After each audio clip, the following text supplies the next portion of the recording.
ফেব্রুয়ারিতে নির্বাচন ধরেই তৃণমূলকে চাঙা করতে ব্যস্ত বিএনপি, আর তাই ওয়ার্ডে ওয়ার্ডে গঠন করা হচ্ছে নির্বাচনী টিম। দলটির সিনিয়র নেতারা বলছেন, লন্ডন বৈঠকের পর নির্বাচন পেছানোর আর কোনো সুযোগ নেই। ৫ আগস্ট পরবর্তী সময়ে বিতর্কিত কর্মকাণ্ডে জড়িত নেতাকর্মীদের বিষয়ে আসতে পারে কঠিন সিদ্ধান্ত। ফজলে রাব্বি সৌরভের প্রতিবেদনে দেখুন বিস্তারিত।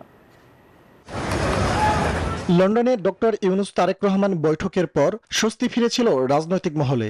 জাতীয় নির্বাচন নিয়ে টানাপোড়েনের মধ্যে এই দুই নেতার বৈঠক দিশা দেখিয়েছিল আলোকবর্তিকার মতো। কিন্তু এখন পর্যন্ত কিছু মৌলিক বিষয়ে জাতীয় ঐকমত্য প্রতিষ্ঠা না হওয়া, রাজনৈতিক দলগুলোর মধ্যে দূরত্ব বৃদ্ধি, কিছু রাজনৈতিক দলের আগে স্থানীয় সরকার নির্বাচন দাবি এবং সরকারের পক্ষ থেকে ভোটের বিষয়ে সুনির্দিষ্ট কোনো দিক নির্দেশনা না থাকায় ফেব্রুয়ারির প্রথমার্ধে নির্বাচন নিয়ে শঙ্কা কাটছে না।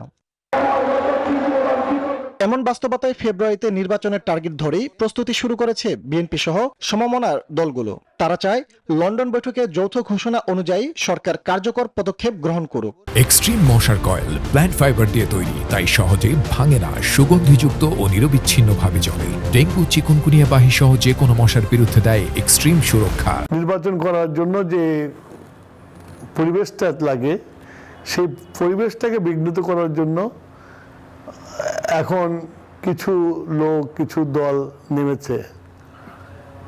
আমার মনে হয় না নির্বাচনের ডেট ডিক্লেয়ার হয়ে যাওয়ার পরে এইসব থাকবে না। জনগণ নির্বাচনের জন্য তাকিয়ে আছে। এর মধ্যে তৃণমূলে প্রয়োজনীয় বার্তা দিয়েছে বিএনপি। নেওয়া হচ্ছে সাংগঠনিক প্রস্তুতি। ওয়ার্ডে ওয়ার্ডে গঠন করা হচ্ছে নির্বাচনী টিম। দলটির সিনিয়র নেতারা বলছেন, লন্ডন বৈঠকের পর নির্বাচন পেছানোর আর কোনো সুযোগ নেই। সকল রাজনৈতিক দল মিলে 300টি শাসন দেয়, আর বিএনপি এককভাবে 3 শাসন দেয়। তারপরেও সেই নির্বাচনে বিএনপিকে পরাজিত করার শক্তি তাদের নেই। যে গাছে ফল হয় না সে গাছে তুমি ডিল মারবে না, উঠতে চেষ্টা করবে না।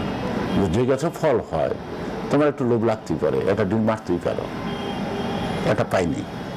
তো বিএনপি তো ফলন্ত গাছ, তো বিএনপিতে ডিল মারবে না, মারবে কারে?